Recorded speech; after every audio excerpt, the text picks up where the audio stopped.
Cae la tarde y en un rincón de la ciudad, en un pequeño jardín, alguien cuenta una historia, reflexiona en voz baja o conversa, paseándose bajo los árboles.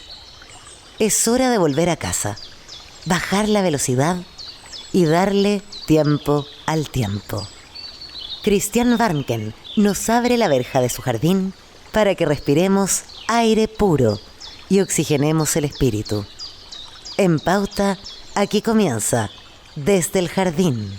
Una presentación de Grupo Educar, construyendo el futuro de la educación técnico-profesional en Chile. Lo esencial de toda exploración será volver al propio jardín y ver las cosas por primera vez, decía el poeta T.S. Eliot. Muy buenas tardes, queridas y queridos radiovidentes que al escucharme me ven en mi jardín. Estoy abriendo la verja de madera de mi jardín en este día miércoles 9 de abril del año 2025. Yo siempre he tenido la intuición nomás, o la podemos tener todos, de que de alguna manera no estamos tan separados del entorno natural que nos rodea, de los cambios de estación, de esas experiencias que los pueblos tal vez más antiguos, los pueblos originarios, por ejemplo, sí tenían plena conciencia. Nos hemos ido separando y hemos ido perdiendo la noción de cuánto influye y puede influir que, por ejemplo, haya una sequía, cuánto puede influir no solamente en este jardín, por ejemplo, sino cuánto puede influir en mi psiquismo, en mi manera de actuar, en nuestro actuar colectivo. Y cuando el otro día leí que se había hecho un estudio que reconstruye 200 años de lluvia y sequía en Santiago, un estudio serio hecho por historiadores, ¿no?, en que se revela que fenómenos climáticos, de los cuales se ha estado hablando mucho en el último tiempo, el Niño y la Niña, han influido, escuchen bien, en eventos clave de la historia chilena. Es decir, y lo vamos a plantear como pregunta, ¿habría un correlato, por ejemplo, entre una sequía y tal vez el surgimiento de una dictadura, o una sequía y el surgimiento de una movilización social potente, como la que pasó, por ejemplo, en los países árabes? Entiendo que en ese momento había un periodo de sequía muy fuerte, y en otros lugares donde hubieron estallidos parecidos al que tuvimos un poco acá en Santiago. Bueno, de todo eso vamos a conversar hoy día caminando por el jardín, que caramba, está bastante seco, no debiera estar regándolo a esta altura del año, o sea, la sequía ya nos está pegando igual y nos está afectando, y no sabemos cuánto interiormente. Vamos a conversar y vamos a darle la bienvenida a Pablo Camus, historiador y académico de la Universidad Católica. Él es doctor en estudios sobre América Latina y su mención es muy interesante, es Géographie et Aménagement du Territoire. Vamos a pedirle que nos diga cuál sería la mejor traducción de esa palabra aménagement. Pablo, muy bienvenido aquí a este pequeño jardín un poquito seco. Hola Cristian, y hola a todos los auditores, muchas gracias por la invitación. Bueno, sería algo así como ordenamiento del territorio. Claro, el ordenamiento del territorio. Ahora, es muy interesante esto de establecer la relación entre lo que ocurre en la tierra, lo que ocurre en el territorio y lo que ocurre en la historia. Le escuché algo decir en uno de sus libros a Hugo Herrera, cuando analiza el estallido. Él plantea la tesis de que hay políticas o ideologías políticas o pensamientos políticos alejados de la relación con lo que está pasando en la Tierra, lo telúrico, y cuánto lo telúrico influye en nuestro pensamiento, en lo que hacemos, lo que no hacemos. Bueno, estaba diciendo que Pablo es doctor en Historia del Instituto de Historia de la Pontificia Universidad Católica de Chile, que estudió, entiendo, su doctorado en la Universidad de Toulouse, y se ha especializado en el estudio de las relaciones humanas con sus ambientes distintos: historia de los bosques, gestión forestal, son muchas dimensiones, transformaciones del paisaje, la historia de la piscicultura, etcétera, etcétera. Pablo, este trabajo que estudia o reconstruye este estudio, 200 años de lluvia y sequía en Santiago, ¿cuándo comenzó? ¿Cómo comenzó? ¿Han habido otros estudios de esta naturaleza afuera? Imagino que sí. ¿Cuáles son? Cuéntanos un poquitito. Bueno, esto empezó más o menos en el 2018-2019, cuando Fabián Jaksic, con quien he trabajado mucho, un ecólogo, había ganado el Premio Nacional de Historia, de Ciencias Naturales, ¿cierto? Y yo le propuse, tenía una estadística básica de las lluvias y le propuse profundizar. Habíamos hecho hartos trabajos antes y él se entusiasmó rápidamente y decidimos emprender este trabajo, ¿cierto? Teníamos una estadística de 1910 a 1866 con las precipitaciones. Entonces, hacia adelante era más o menos, no sé si fácil, pero era más asequible reconstruir hacia el presente. Y buscando en las distintas fuentes que disponemos, ¿cierto? Logramos reconstruir hasta 1820, haciendo esta estadística de 1820 a 1920, 2020 en realidad. Y los resultados, la verdad es que nos sorprendieron muchísimo. No esperábamos hallar lo que encontramos porque nos dimos cuenta que los años de mucha lluvia y los años de sequía coincidían con crisis de la historia de Chile. Que yo sabía que existían esas crisis, pero no sabía que coincidían con estos periodos, ¿cierto?, de niño y niña, como se dice ahora. Así que una vez que tuvimos reconstruido todo el panorama, digamos, identificamos los periodos más secos y los más lluviosos y nos aplicamos el método histórico. Nos fuimos a la fuente, a los periódicos de la época, discursos presidenciales, discusiones parlamentarias, informes de gobierno, cualquier fuente posible, y empezamos a reconstruir estos capítulos del libro, ¿cierto?, sobre los distintos eventos que han marcado la historia de Chile y nos fuimos dando cuenta que había una influencia. En las fuentes se hablaba de los desastres, de la catástrofe, la lluvia, de la sequía, y ahí empezamos a profundizar y a elaborar el libro. Oye, Pablo, yo te preguntaba también si este tipo de estudios se había hecho antes afuera. ¿Quién los Sí, hacía? A ver, ¿quiénes han hecho estudios y qué han revelado esos estudios en otros lugares, en otros países? sí, bueno, un clásico es Emmanuel Leroy-Larouille, que es un historiador francés de los anales muy connotado, por decirlo de algún modo, que ha estudiado mucho las relaciones entre clima y sociedad. Él ha establecido también algunas estadísticas, ha estudiado los periodos de sequía en Francia y también ha demostrado que algunos periodos de sequía extrema han coincidido con momentos de revuelta. También, por ejemplo, en México, otro historiador importante, Enrique Florescano, se dio cuenta, ¿cierto?, que el periodo previo a la independencia de México había sido un periodo de mucha sequía, de falta de alimentos, ¿cierto?, un periodo maltusiano, por decirlo de algún modo, y que eso había incentivado de algún modo u otro las revueltas sociales, la hambruna y de algún modo u otro impulsado la independencia. Entonces, esto no es nuevo, hay otros historiadores que lo han tratado, pero en Chile no conocemos muchos estudios de esto. Hay un Luis Ortega, tiene por ahí un historiador económico, ha planteado en uno de sus libros que las lluvias de 1877 fueron importantes para la ocupación y la guerra del Pacífico, digamos, pero no hay mucho más que, hasta ese momento no había mucho más y por lo tanto el estudio de algún modo u otro es pionero en este sentido. Oye, qué interesante, Pablo. Y dime una cosa, a ver, la sequía uno podría entender, ¿no es cierto? Que sequía conlleva un estrés, no solamente un estrés hídrico, un estrés social, y falta de alimento, etcétera, y podría desencadenar una revuelta. Pero la lluvia, ¿qué produce la lluvia? Los periodos de extrema lluvia o de mucha lluvia, que serían más bien ahí donde incide más el niño que la niña, ¿no? ¿Qué Sí. ocurre ahí? ¿Qué ocurre ahí con la lluvia?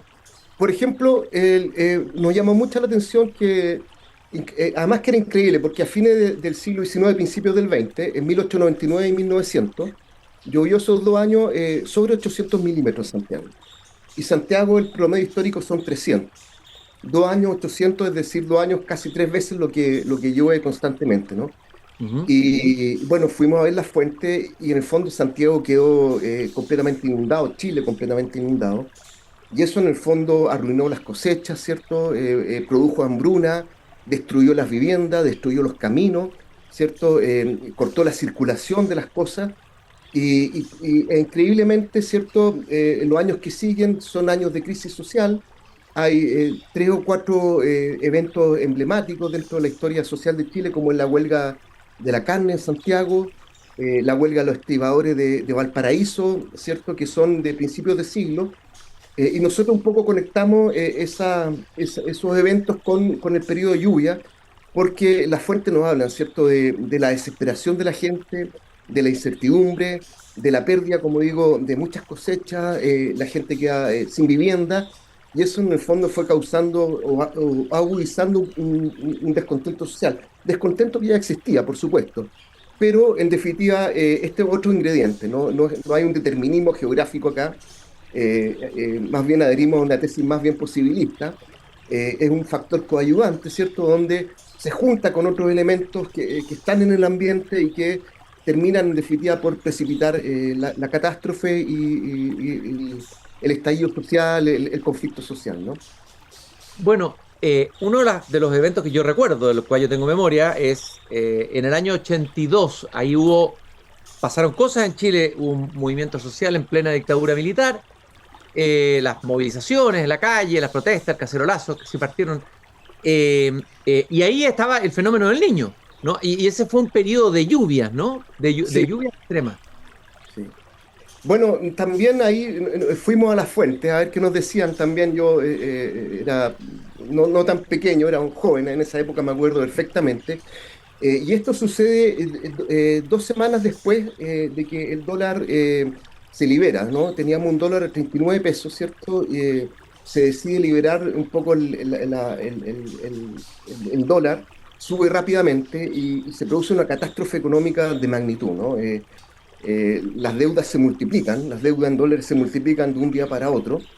Y hay un problema social importante, ¿cierto? Comienzan a subir los alimentos, los productos importados, ¿cierto? Que están asociados al dólar, comienzan a quebrar algunas empresas, algunos bancos, y 2 semanas después ocurre la catástrofe, ¿cierto? Y bueno, el gobierno militar, ¿cierto? Dice no hay plata, ¿no? Y está la gente desamparada. Hay muchos relatos de la salida del Mapocho, por ejemplo. Hay otro relato en Dormida, donde la gente tiene que cruzarse de brazos para poder salvar a las mujeres y a los niños. Es decir, una situación bien catastrófica. Y esto incentivó, nosotros creemos, alentó un poco el reencuentro de los pobladores, ¿no? Frente a la catástrofe y a la inoperancia del Estado, la gente se vio desvalecida, ¿no? Desvalida, y comenzaron a organizarse en ollas comunes, ¿cierto? A mirarse a la cara, a conversar nuevamente. Habían pasado ya 10 años de persecución, de mucha desconfianza entre los pobladores, y este fue un momento de encuentro, ¿no? La gente volvió a conversar, volvió a unirse, a solidarizar, ¿cierto? Y empezaron a formarse ollas comunes, ¿no? Y eso significó un diálogo entre los pobladores, el pueblo, por decirlo de algún modo. En agosto de 1982 es la primera huelga que se llama, la primer gran movimiento que se llama precisamente del hambre, ¿cierto? Y sabemos que el año 83 es un año de protestas, ¿no? Y de algún modo u otro, nosotros planteamos que ocurre de algún modo u otro por la inoperancia del gobierno, y sobre todo la solidaridad que se produce, ¿no? El reencuentro de la gente. Y de ahí, no vamos a decir que por supuesto esto causó el fin de la dictadura, pero sí en definitiva fue generando las condiciones materiales,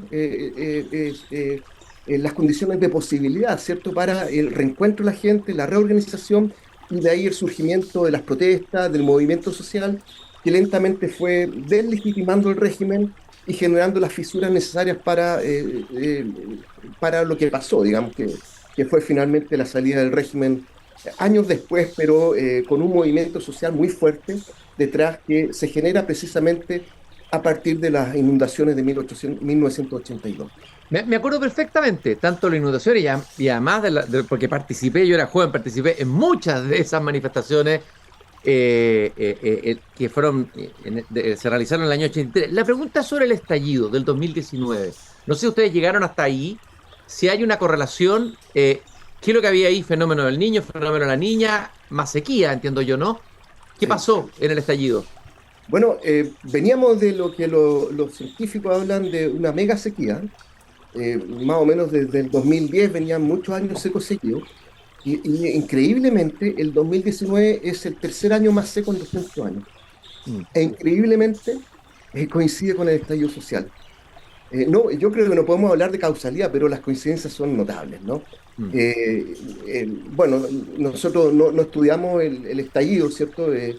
Nos dedicamos más bien a la historia, pero sí lo que podemos decir es que hay nuevamente este correlato, ¿no? Este factor coayudante, donde la sequía se hace presente nuevamente y curiosamente, increíblemente, ocurre el estallido, ¿ah? El 2019. Oye, y el Habría año, que profundizar un poco más, quizá, a lo claro, mejor hay con que, el tiempo, los historiadores de unos 15, 20 años más, 100, 50 años más, podrán ver las fuentes, ¿cierto? Y establecer algunas correlatos, ¿cierto? Algunos elementos que nos ayudan a comprender el fenómeno desde este punto de la agencia del clima, ¿no? Sobre la sociedad, sobre las condiciones económicas, sociales, sobre la repercusión finalmente en el ambiente de la época, ¿no? por eso que los que gobiernan tienen que estar muy atentos a los fenómenos climáticos, que es lo que viene. Si hay sequía, estar atentos. Si hay lluvia muy fuerte, estar atentos también. Es decir, las consecuencias pueden ser impensadas.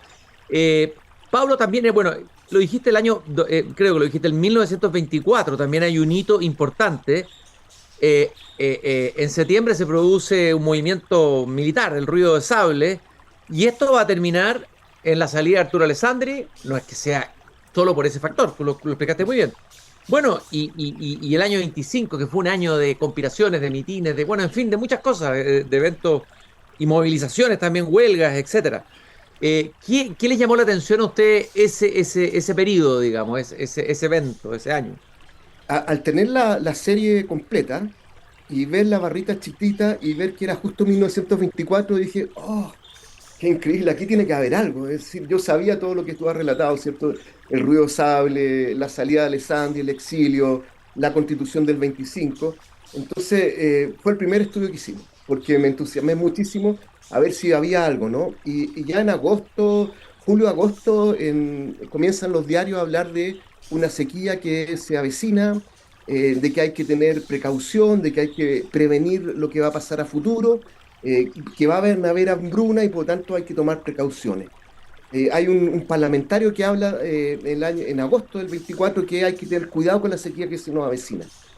Y en septiembre, como tú dices, ocurre el ruido sable, los militares entran al Congreso, una cuestión inédita, ¿cierto? Ahora, nuevamente volvemos a la misma idea, ¿no? Los problemas venían de atrás, ¿no? La elección de Alessandri responde un poco a un clima de descontento social, ¿cierto? Todo el tema de la crisis del salitre, habíamos perdido nuestro gran recurso natural de ese momento, que era la industria salitera, está en decadencia. Todos los obreros del salitre también estaban en movimiento, por decirlo de algún modo, producto de que estaban perdiendo sus fuertes laborales, ¿cierto? Pero lo increíble es que el estallido, el problema ocurre en el 24 del 25 y especialmente en marzo del 25. Ya habían problemas en diciembre del 24, pero en marzo del 25 cuando en el fondo se empiezan a notar la falta de cosecha, ¿no? El trigo, ¿cierto? Se cosecha generalmente en marzo, ¿no? Se siembran en septiembre, ¿cierto? En general, y se cosechan en marzo y hay carestía, ¿no? Hay falta de alimentación, empiezan a subir los arriendos y la gente comienza a salir a las calles, ¿no? Se produce la represión de todo el movimiento en marzo, abril del 25, ¿cierto? Las fuentes describen una situación de hambruna importante. Enseguida, el mismo 25, en mayo, junio, ocurren dos matanzas célebres, que son la de Marucia y La Coruña, ¿cierto? De ahí, dice la fuente, aparece el verbo palomear, ¿cierto? Que es que le Ah, disparaban a los obreros por la espalda y ellos levantaban sus brazos por el impacto, ¿no? Al modo de una paloma. Y son dos estallidos importantes que son reprimidos con fuerza. Estamos hablando de mediados del 25 más o menos, y ya el 27 asume Ibáñez, ¿no? En el poder, un poco para poner el orden nuevamente, ¿no? Que es una solución, creo yo, bastante chilena a nuestros problemas, ¿no? La presencia de los militares para imponer un orden perdido por estas crisis sociales, ¿no? Y uno, mirando lo que ustedes estudiaron, observando lo que ustedes estudiaron, piensa, bueno, con el cambio climático, el clima se desordena, vemos en distintos lugares del planeta inundaciones terribles, tremendas, en periodos que no corresponden. Es decir, se multiplican los fenómenos climáticos extremos que pueden llevar a catástrofes. Y uno podría pensar entonces que el cambio climático va a acelerar y desencadenar, siguiendo esta línea, no sé, crisis políticas potentes en el mundo, en distintos lugares, en países. O sea, esto va a aumentar en vez de disminuir. Es posible, ¿cierto? Somos más bien historiadores, nos interesa el pasado, pero sí, como tú dices, si uno analiza el pasado y intenta obtener algunas lecciones, ¿cierto?, de lo que ha sucedido para proyectarse, es bastante posible que estos estallidos asociados a factores climáticos se comiencen a exacerbar, a incrementar, ¿cierto? No solamente en Chile, sino que en distintos lugares del mundo. Puede haber una situación compleja. De ahí un poco lo interesante del estudio, ¿no? Que nos permite quizás la posibilidad de adelantarnos, de prevenir, de tomar políticas, ¿cierto? Quizás de ordenamiento del territorio, de ubicación de la infraestructura, de protección de ciertos espacios, para de algún modo otro mitigar, ¿cierto? Adelantarnos a estos problemas, mitigar sus efectos y tratar de que estos estallidos no tengan una magnitud que sean destructivas a nivel social, económico, político, o sea, que no tengan repercusiones mayores, ¿no? Claro, estos estallidos, los estallidos de la naturaleza producen o se correlacionan con los estallidos sociales, ¿no? Se produce ahí una relación. Eh, y yo te quería preguntar si el fenómeno de la niña, de lo que ustedes estudiaron, ¿cuál es el que tiene más impacto o el que produjo más eventos de este tipo? ¿El fenómeno de la niña o el fenómeno del niño? En el siglo XIX fueron las lluvias, ¿ah? Principalmente. Tenemos, por ejemplo, en 1827, 28 y 29, fue un fenómeno de muchas lluvias, ¿no? Ujú. En 1827 hubo inundaciones catastróficas a nivel nacional. Encontramos en el Archivo Nacional un volumen completo con informes desde las provincias donde describían un poco la magnitud de la catástrofe. Y de ahí deriva un poco todo el conflicto entre pipiolos y pelucones, ¿cierto? Diego Portales, por ejemplo, tiene un periódico que se llama El Hambriento, y que es un Mira, periódico el hambriento. increíble. Habla el periódico es un periódico propaganda. Silva Castro, que estudia el periodismo en Chile, habla de que es el periódico más sarcástico de la historia de Chile, se le atribuye a Portales y a su gente, ¿no? Que en el fondo lo que están haciendo es atacar al gobierno Pipiolo y todo el desorden y las hambrunas que se están produciendo, el hambre, en definitiva. Es más, encontramos un documento de un médico irlandés que muy conocido, muy connotado en la época, que es Guillermo Bless, que tiene una frase increíble. Él dice que le sorprende la extraña actitud de los chilenos de ayunar y de no comer durante muchas horas. Justo en el periodo en que Portal está hablando del hambriento.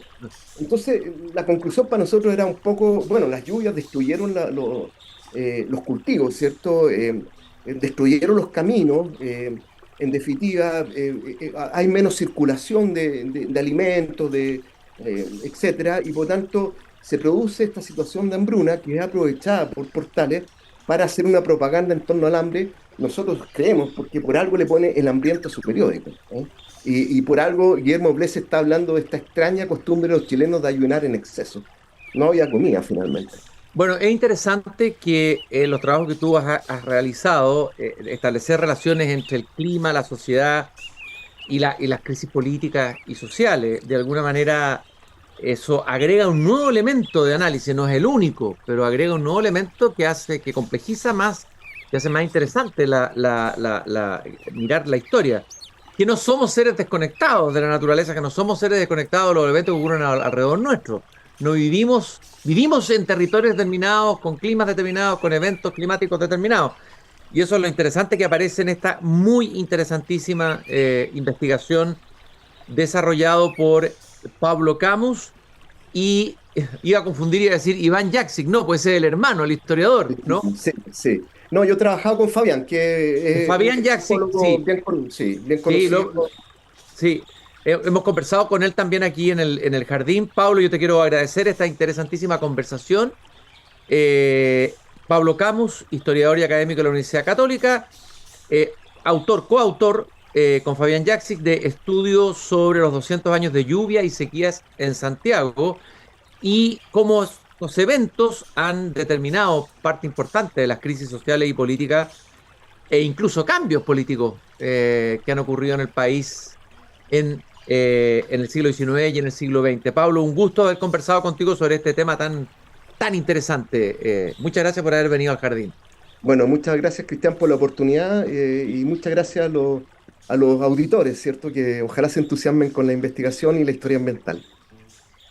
Y nosotros nos volvemos a encontrar mañana aquí cuando vuelva a abrir la verja de madera de mi jardín, este jardín que ahora estoy sintiendo extremadamente seco, no sé qué irá a pasar. Ahora después con este estudio uno se pone más inquieto todavía. Recordarles que nos acompaña el Grupo Educar, construyendo el futuro de la educación técnico profesional en Chile. Conoce más sobre nuestro trabajo en grupoeducar.cl. Muchas gracias, queridos y queridas radiovidentes. Hasta mañana a la misma hora aquí en Pauta y en mi jardín. Es hora de cerrar la verja de madera del jardín. Pero Christian Warnken la volverá a abrir todos los días de lunes a viernes a las 20 horas en Radio Pauta, cuando comience de nuevo Desde el Jardín. Una presentación de Grupo Educar, construyendo el futuro de la educación técnico profesional en Chile.